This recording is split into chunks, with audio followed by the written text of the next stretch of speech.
Cette femme lave des taxis pour s'occuper de ses triplets après que son homme a fui. Une nuit pluvieuse à Lagos, la pluie battait le sol avec une force qui semblait vouloir laver toutes les douleurs du monde. Bekotol, une jeune femme au regard fatigué mais au cœur solide, tenait dans ses bras ses 3 enfants à peine âgés de 2 ans. Les triplets pleurèrent de faim, et leur père, Hervé, avait disparu depuis plusieurs mois, laissant derrière lui seulement une chaise vide et des promesses brisées. Le lendemain matin, alors que le soleil se levait timidement, Bekotol prit une décision. Elle noua un pagne autour de sa taille, plaça les triplets sous la garde de sa voisine Mirabel et partit pour le garage de taxi le plus proche. Les mains tremblantes, mais le regard ferme, elle s'approcha de Georges, le propriétaire du garage, un homme réputé pour sa rudesse. « Monsieur Georges, » dit Bekotol d'une voix tremblante mais déterminée, « je suis prête à laver vos taxis, chaque jour, chaque nuit s'il le faut. J'ai des enfants à nourrir. » Georges, surpris par l'audace de cette femme frêle, ricana d'abord. « Une femme comme toi, laver des taxis? Tu crois que ça se fait avec des larmes? Ici, c'est la sueur et la boue. » Mais Bekotol planta ses yeux dans les siens et répondit « Si mes larmes pouvaient nourrir mes enfants, je n'aurais pas besoin de venir ici. Donne-moi seulement une chance, et je te prouverai que ma dignité ne se salit pas avec la graisse des voitures. » Ce matin-là, sous le regard moqueur de certains chauffeurs, Bekotol plongea ses mains dans l'eau froide et savonneuse. Elle frotta les taxis avec une force que seule une mère désespérée peut trouver. Ses vêtements étaient trempés, ses doigts écorchés, mais à chaque éclaboussure, elle se répétait « Michou, Alex, Hervé Junior, mes anges, maman ne vous laissera jamais mourir de faim. » Le soir venu, Bekotol retourna chez Mirabel, son amie de toujours, les bras lourds mais le cœur battant d'espoir. Mirabel accompagnait les enfants qui couraient vers leur mère. Elle posa une main sur l'épaule de Bekotol et dit doucement « Ma sœur, je vois tes mains, elles sont couvertes de blessures. Mais dans tes yeux, je vois aussi une lumière que même la misère ne peut pas éteindre. » Les jours suivants, la vie de Bekotol devint une succession de matins durs et de nuits solitaires. Chaque aube la trouvait au garage, frottant, rinçant, supportant les rires et parfois les insultes. Certains chauffeurs disaient « Cette femme finira par tomber, elle n'est pas faite pour ça. » Mais Georges, qui l'observait de loin, commença à voir en elle quelque chose qu'il n'avait jamais vu chez les hommes les plus forts, une volonté inébranlable. Un soir, alors que tout le garage s'était vidé, Georges s'approcha d'elle. « Bekotol, » dit-il d'une voix grave, « pourquoi continues-tu malgré tout ? D'autres femmes auraient choisi de mendier ou de vendre leur corps. Toi, tu te bases avec des seaux et des chiffons. » Bekotol, le dos courbé de fatigue, leva la tête et répondit avec des larmes dans les yeux. « Parce que mes enfants méritent une mère qui leur montre que la dignité ne se vend pas, même à la fin. » Ce soir-là, Georges resta silencieux longtemps. Pour la première fois depuis longtemps, il sentit son cœur se serrer devant une douleur qui n'était pas la sienne. Le lendemain matin, alors que Bekotol arrivait au garage, elle trouva Michou, l'un des triplets, fiévreux. Le petit toussait sans arrêt, et Alex et Hervé Junior, les 2 autres, restèrent blottis contre Mirabel, inquiets. Bekotol dut choisir, aller travailler pour gagner l'argent du jour ou rester auprès de son enfant malade. « Seigneur, » murmura-t-elle, « ne m'abandonne pas. » Mirabel lui prit les mains et dit « Pars travailler, ma sœur. Je garderai les enfants et je veillerai sur Michou.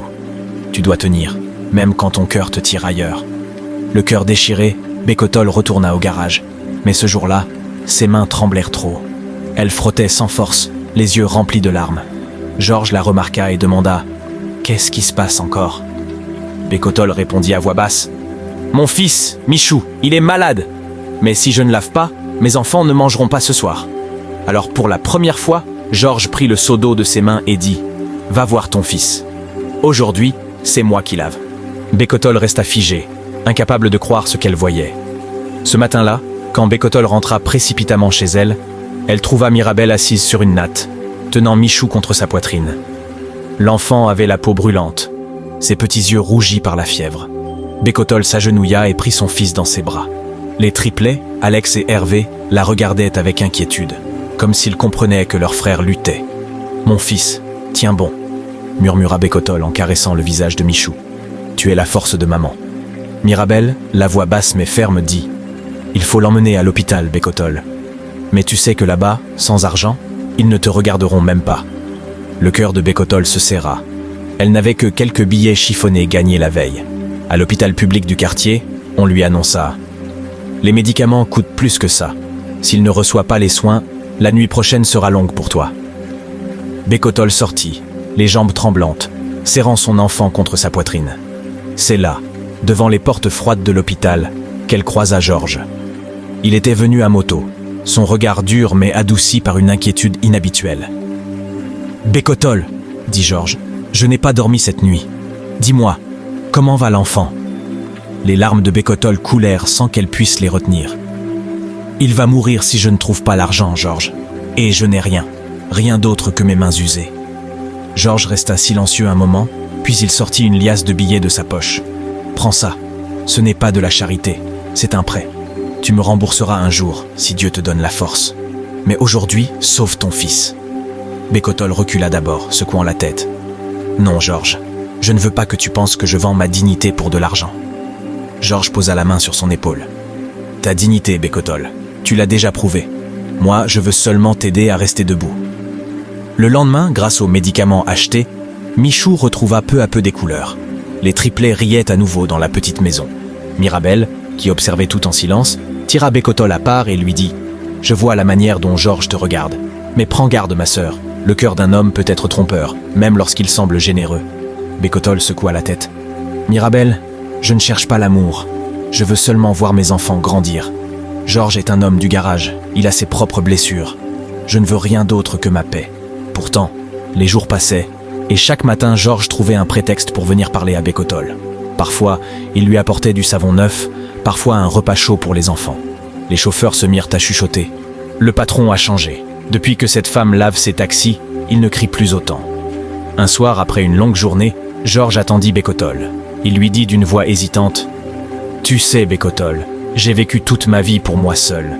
J'ai blessé des gens, j'ai fait pleurer des femmes. Mais toi, tu m'ouvres les yeux.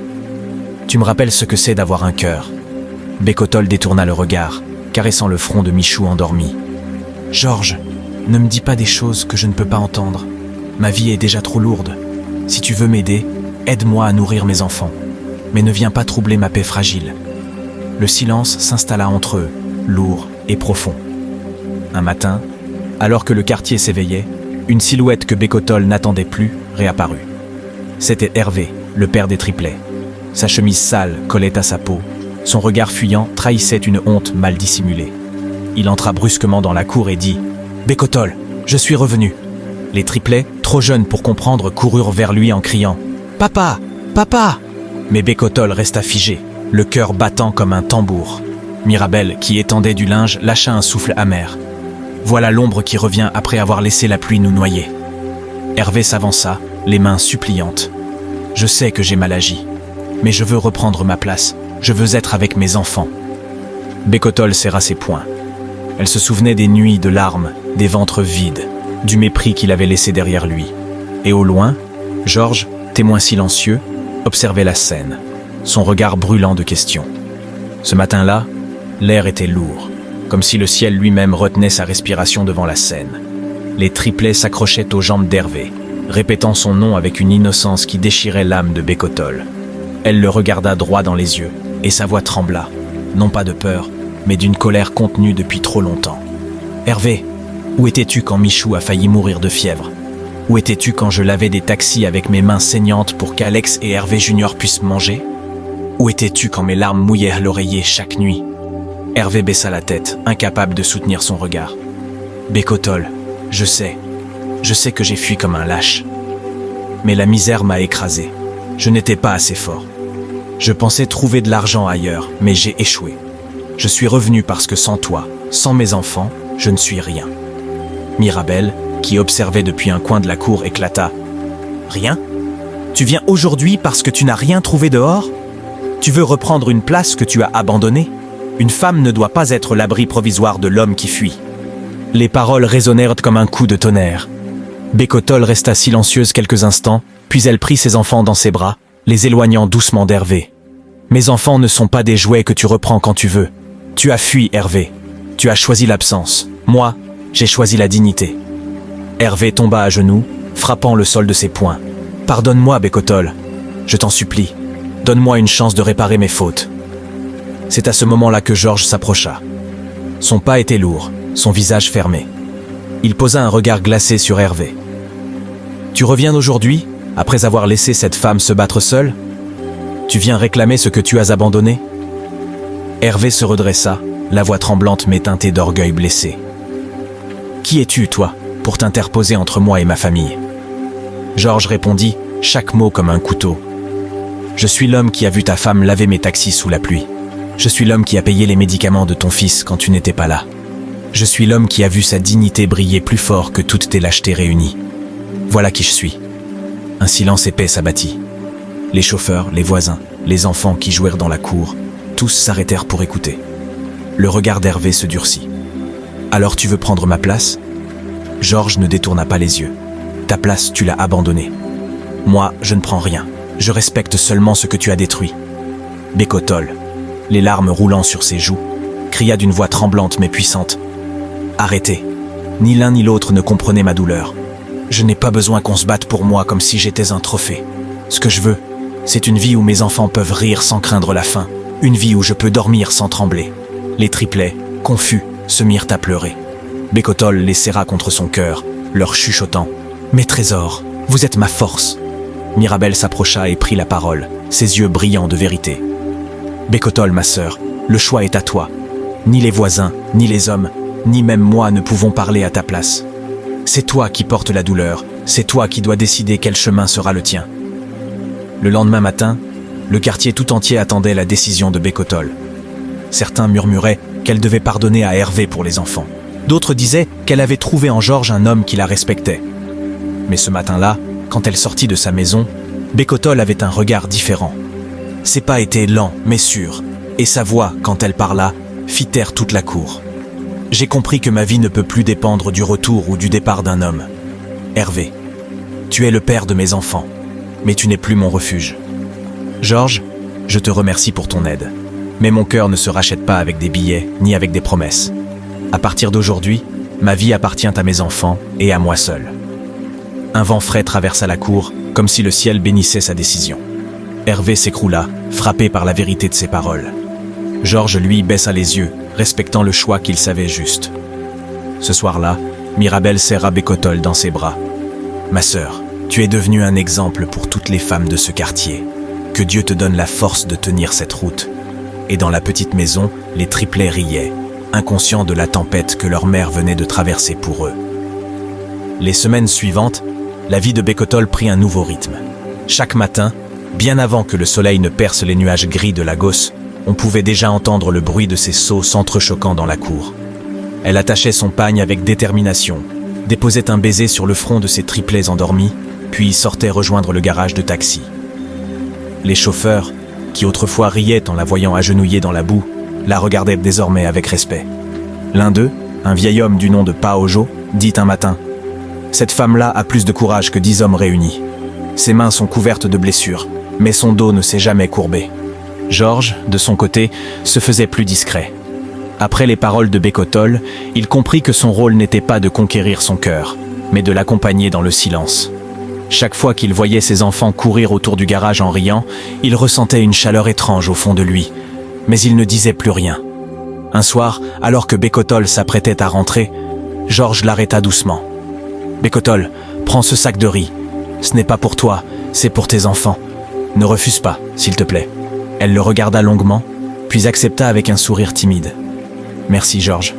Mais souviens-toi, je ne veux pas d'une dette que mon cœur ne pourra pas payer. » Georges hocha simplement la tête. Pendant ce temps, Hervé errait dans le quartier.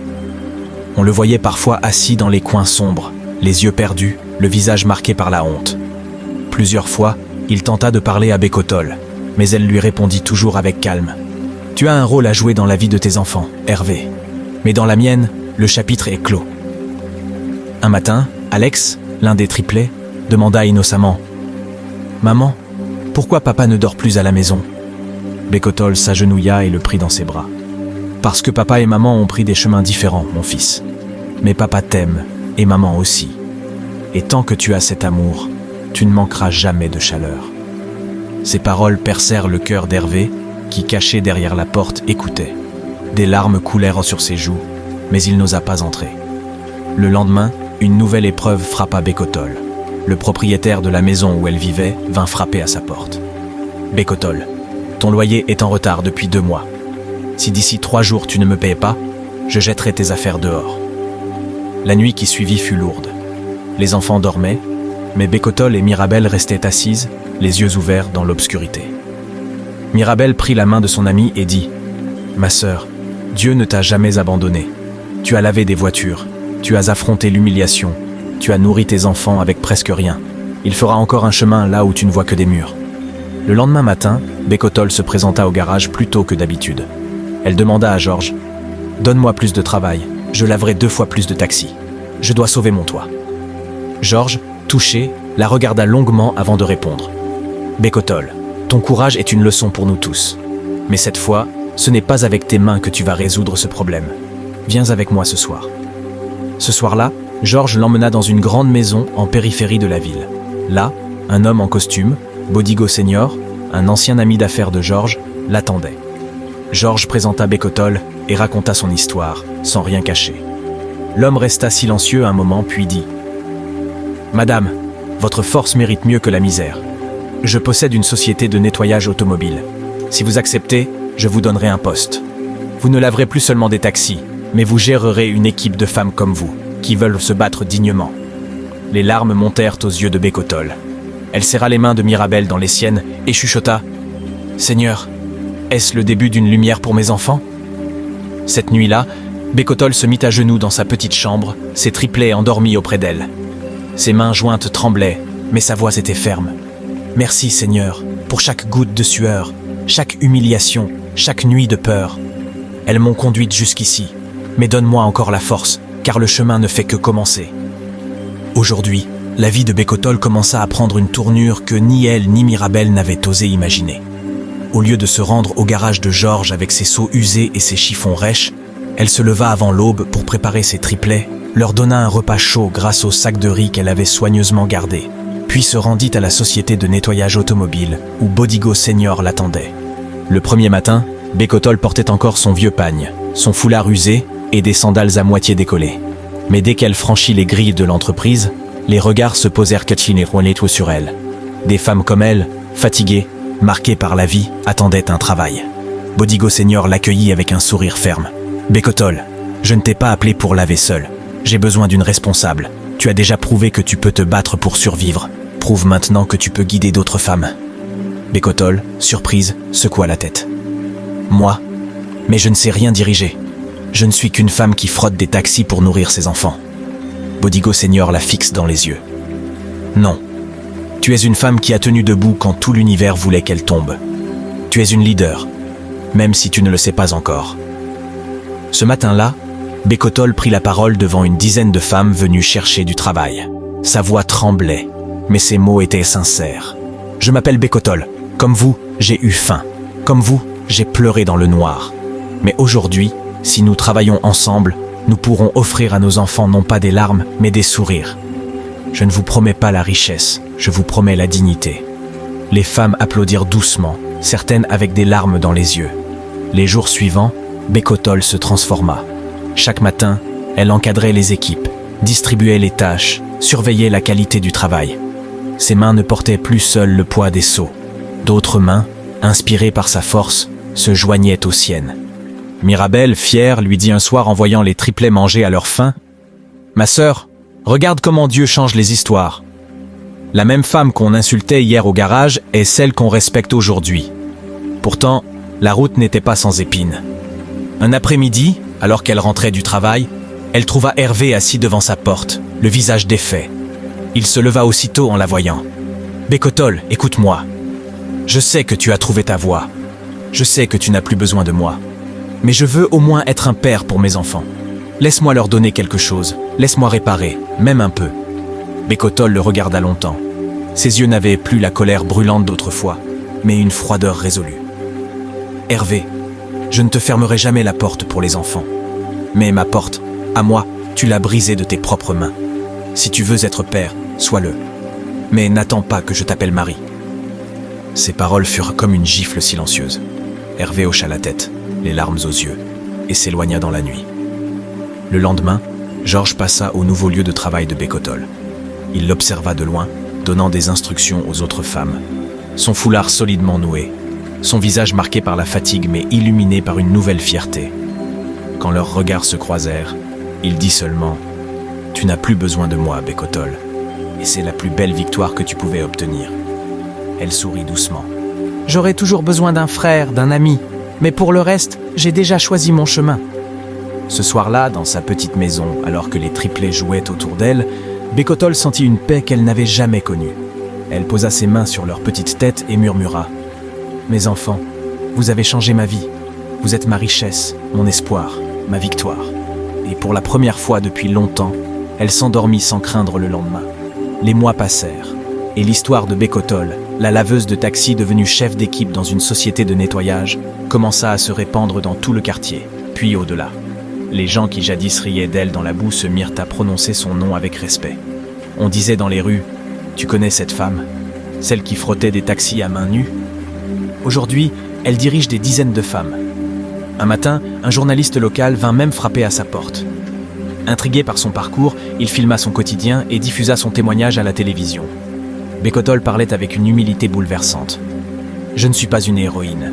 Je suis seulement une mère qui a refusé de mourir avec ses enfants de faim. Si mes larmes pouvaient devenir des pierres, elles auraient déjà bâti une maison pour mes triplets.